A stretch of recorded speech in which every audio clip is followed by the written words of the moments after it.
آسمان سے اللہ تعالیٰ بارش برساتے ہیں، کس کی وجہ سے؟ پیچھے بات چلتی آ رہی ہے، استغفار کرنے کی وجہ سے۔ دوسرے آدمی کا بھی وظیفہ یہیں سے نکلا۔ تیسرا آدمی جو آیا تھا اس نے کہا تھا کہ میں بہت غریب ہوں، اسی آیت کے اندر آگے فرمائے وَيُمْدِدْكُمْ بِأَمْوَالٍ، اللہ تعالیٰ تمہیں بڑھائیں گے مال کے ساتھ، یعنی استغفار کرو گے تو اللہ تعالیٰ تمہارے مال کو بڑھائیں گے۔ اور چوتھا آدمی جو آیا تھا جس نے کہا تھا کہ میرے یعنی اولاد نہیں ہے، اس کے بارے میں بھی فرمایا وَبَنِينَ۔ اب ایک ہی آیت کے اندر ایک ہی استغفار کا جو وظیفہ بتا دیا، قُلْ تَسْتَغْفِرُوا رَبَّكُمْ إِنَّهُ كَانَ غَفَّارًا يُرْسِلِ السَّمَاءَ عَلَيْكُمْ مِدْرَارًا وَيُمْدِدْكُمْ بِأَمْوَالٍ وَبَنِينَ، یعنی اللہ تعالیٰ بخشش بھی فرما دیتے ہیں، قحط سالی بھی ختم کر دیتے ہیں، اگر غربت ہے وہ بھی ختم کر دیتے ہیں، اگر اولاد نہیں ہے تو اس کو اللہ تعالیٰ نرینہ اولاد بھی عطا فرما دیتے ہیں۔ تو خلاصہ آپ حضرات کے سامنے عرض کر رہا تھا کہ صحابہ کرام کو حضور پاک صلی اللہ علیہ وسلم نے فرمایا کہ رمضان المبارک کے اندر تم نے 4 کام کرنے ہیں۔ وہ ایک وظیفہ بتا دیا کہ ہم نے رمضان مبارک کو کیسے گزارنا ہے، ہم نے رمضان مبارک کی کس چیز کی کثرت کرنی ہے۔ اکثر لوگ سوال کرتے رہتے ہیں کہ ہم کیا پڑھیں، کس چیز کا ذکر کریں، تو حضور پاک صلی اللہ علیہ وسلم نے وظیفہ بتا دیا کہ 2 کا تعلق مانگنے کے ساتھ ہے، 2 کا تعلق کرنے کے ساتھ ہے۔ مانگنے کے ساتھ ہے تم نے ہر دعا کے اندر اللہ تعالیٰ سے جنت کی طلب کرنی ہے، ہر دعا کے اندر دوسری چیز کہ تم نے جہنم سے پناہ مانگنی ہے، تیسری چیز کہ تم نے استغفار کی کثرت کرنی ہے، اللہ تعالیٰ سے توبہ کرنی ہے۔ اور توبہ ایسے بھی نہیں کہ زبان سے توبہ ہو اور بار وہی کام کر رہے ہو، یہی مہینہ ہے، اور کس مہینے میں اللہ تعالیٰ سے ہم توبہ کریں گے؟ یہی تو رحمت والا مہینہ ہے، اسی مہینے کے اندر تو اللہ تعالیٰ کی رحمت جوش میں آتی ہے۔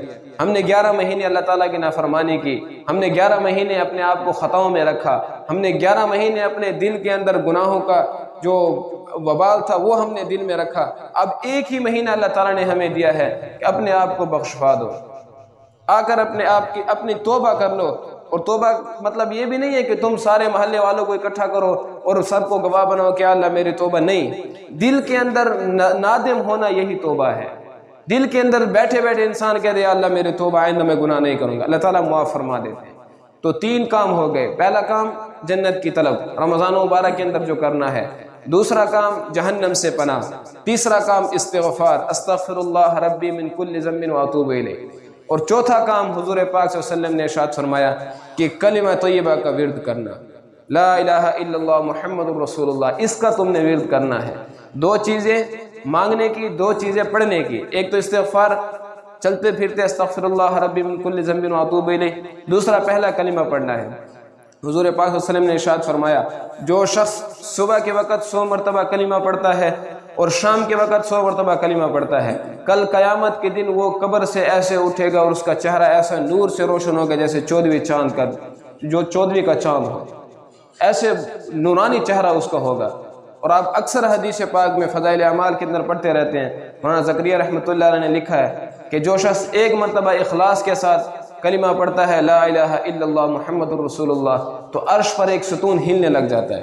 اللہ تعالیٰ فرماتے ہیں کہ اسکن، اے سکون تو تھم جا، بتا کیا مسئلہ ہے؟ کہنے لگے یا اللہ ایک آدمی نے اخلاص کے ساتھ کلمہ پڑھا ہے، ابھی تک اس کی بخشش نہیں ہوئی۔ تو اللہ تعالیٰ فرماتے ہیں کہ تو تھم جا، میں نے اس کی بخشش کر دی ہے۔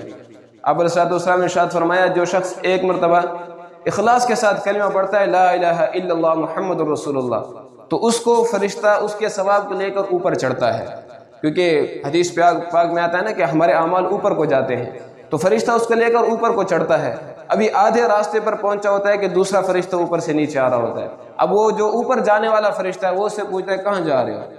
وہ کہتا ہے کہ زمین پر اللہ تعالیٰ کے ایک بندے نے اخلاص کے ساتھ کلمہ پڑھا ہے، میں یہ پہنچانے کے لیے اللہ تعالیٰ کے پاس جا رہا ہوں۔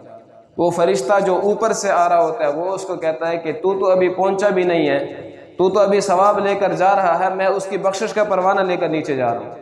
تو اتنا بابرکت کلمہ لا الہ الا اللہ محمد رسول اللہ، کثرت کے ساتھ استغفار بھی کریں اور کلمہ طیبہ بھی پڑھیں۔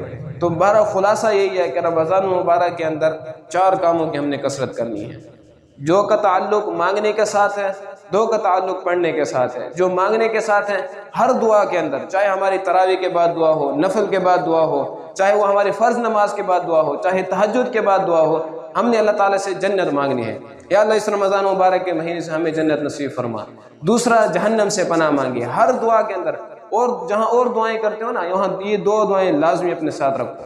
ایک جنت کی طلب، یا اللہ جنت والا بنا دے، جنت نصیب فرما دے، دوسرا جہنم کی پناہ، یا اللہ جہنم سے بچا دے۔ دو کام یہ، اور دو کام جو ہم نے پڑھنے ہیں، پہلا استغفار کرنی ہے، استغفر اللہ ربی من کل ذنب واتوب الیہ، چلتے پھرتے اٹھتے بیٹھتے ہر وقت یہی کرنا ہے۔ اور دوسرا کلمہ طیبہ کا ورد، لا الہ الا اللہ محمد رسول اللہ، ہر وقت اپنی زبان پہ یہ جاری رکھیں کہ کہیں جا رہے ہیں، کہاں سے آ رہے ہیں، بیٹھ رہے ہیں، اٹھ رہے ہیں، جہاں کہیں بھی آپ ہیں، ان دو چیزوں کا آپ نے اہتمام کرنا ہے، ایک استغفار کا، دوسرا کلمہ طیبہ کا۔